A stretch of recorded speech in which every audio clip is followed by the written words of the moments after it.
Have you ever noticed how stories, even those from opposite ends of a continent, can echo one another? How can ancient myths tell the same profound truths, just in different languages? Today, we journey into the heart of two powerful mythologies, one from the fertile banks of the Nile and the other from the vibrant forests of West Africa. We're exploring the incredible parallels between Osiris, the Egyptian god of resurrection, and Ogun, the Yoruba god of iron and war. This isn't just a story of gods. It's a story of humanity's deepest hopes and fears, of death and the promise of rebirth. Let's start in ancient Egypt, a civilization built on the rhythm of the Nile's flood and retreat. Here, Osiris ruled as a beloved king, a bringer of agriculture, law, and civilization. He taught humanity how to live in harmony, how to cultivate the land, and how to honor the gods. His kingdom was a golden age of peace and prosperity. But this light cast a dark shadow in the heart of his own brother, Set, the god of chaos and the desert. Consumed by jealousy, Set plotted to usurp the throne. He crafted a magnificent chest, a sarcophagus of exquisite design, and brought it to a grand feast. He declared that whoever fit perfectly inside the chest could have it as a gift. One by one, the gods tried, but none fit. Then Osiris, trusting his brother, lay down inside. The moment he did, Set and his conspirators slammed the lid shut, sealing it with molten lead, and cast the chest into the Nile. This act of betrayal sent shockwaves through the divine and mortal realms. Isis, Osiris's devoted wife and a powerful sorceress, was heartbroken. She searched tirelessly for her husband, her lament echoing across the land. She finally found the chest, which had washed ashore and become encased within a mighty tamarisk tree. But Set's cruelty was not finished. He discovered the body, and in a furious rage, he dismembered Osiris into 14 pieces, scattering them across the length and breadth of Egypt. This brutal act seemed to be the final end, a victory for chaos over order, for death over life. But this is where the story of Osiris truly begins. It's not a tale of defeat, but of transformation. Isis, undeterred, embarked on a second, even more desperate quest. With her sister Nephthys, she painstakingly gathered every piece of her beloved's body. Through her powerful magic and unwavering love, she reassembled Osiris. She fashioned a new phallus from gold, as the original was lost to the Nile, and breathed life back into him. But Osiris did not return to the world of the living. Instead, he underwent a profound change. He became something more. He became the eternal lord of the Duat, the underworld. He became the ultimate judge of the dead, weighing their hearts against the feather of Ma'at, of truth and justice. His death was not an end, but a necessary sacrifice. Through his resurrection, he offered every Egyptian the promise of eternal life. He became the symbol of hope, the proof that even in the face of absolute destruction, rebirth is possible. The green skin he is often depicted with symbolizes this regeneration, the new growth that follows the flood, the life that springs from death. Now, let's travel south and west, across the Sahara, to the lush lands of West Africa,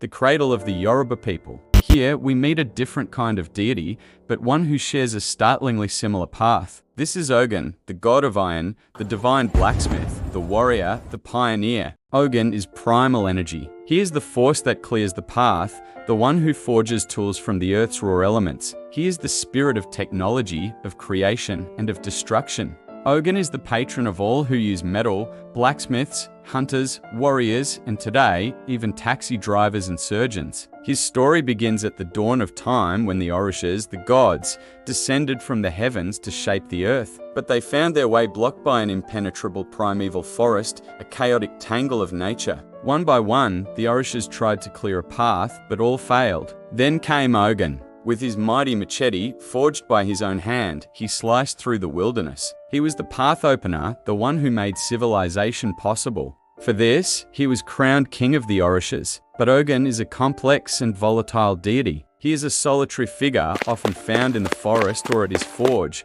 hammering away, his creative fury echoing like thunder. He embodies the dual nature of technology and power. The same iron that forges a hoe to feed a village can forge a sword to destroy it. This duality lies at the core of his being and is the source of his greatest tragedy. The story goes that after a long and brutal military campaign, Ogun returned to his city of Aya. He was thirsty, exhausted, and stained with the grime of war. He found the city strangely quiet. Seeing pots of palm wine, he drank deeply, not knowing the wine was reserved for a sacred ritual and that the people were under a vow of silence. In his intoxicated and battle-weary state, he mistook his own people for the enemy. A terrible, blind rage overtook him. He, the protector, turned his blade upon the very people he was meant to defend. When his fury finally subsided and he saw the devastation he had wrought, his grief was absolute. Overcome with shame and sorrow, he made a final, dramatic choice. He struck the earth with his sword, and the ground opened up, swallowing him whole. Like Osiris, Ogun disappeared from the earthly realm. But just as with Osiris, this was not the end. Ogun did not simply die. He transformed. By descending into the earth, he became one with the very element he commands, iron. He became an eternal presence, a force that can be invoked and channeled. He is the oath that binds contracts, sworn upon a piece of iron. He is the relentless drive for progress, but also the cautionary tale of power unchecked. His death is a sacrifice, a payment for his transgression, but it also elevates him. He becomes an ever-present principle, the raw energy of creation and destruction that exists within the world. When a blacksmith's forge roars to life, that is Ogun. When a surgeon's scalpel makes a life-saving incision, that is Ogun. He is reborn every time a tool is used, every time a path is cleared.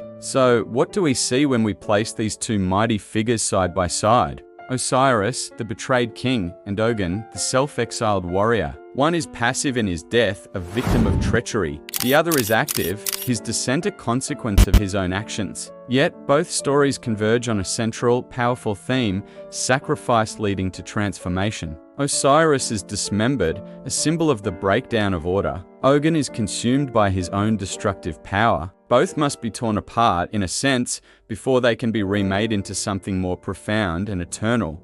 Osiris's rebirth is a quiet, magical resurrection that promises spiritual immortality in the afterlife. His power is in judgment and regeneration. Ogun's rebirth is a constant, fiery presence in the physical world. His power is in action, in creation, in the unyielding forward momentum of civilization. Osiris is the quiet hope of life after death. Ogun is the roaring engine of life itself. The Egyptian tomb, a silent, glowing chamber of resurrection, and the African blacksmith's forge, bursting with vital green fire, are two sides of the same coin. They are sacred spaces where death is not an end, but a crucible for a new kind of existence. These myths, born thousands of miles and thousands of years apart, teach us a universal lesson. They show us that transformation often requires a journey through darkness, that the path to becoming something greater, whether as a society or as an individual, involves a symbolic death and rebirth. It's about confronting chaos, whether it comes from outside, like Set's betrayal, or from within, like Ogun's rage, and emerging not just intact, but stronger, wiser, and fundamentally changed. The stories of Osiris and Ogun are not just ancient tales. They are living maps of the human soul, timeless guides to the cycle of destruction and creation that defines our world. Thank you so much for joining me on this journey into myth and meaning. If you found this story as fascinating as I do, please hit that like button and subscribe for more deep dives into the world's greatest stories. And I'd love to hear your thoughts in the comments below. Which other mythological parallels should we explore next? Until next time, keep questioning and keep exploring.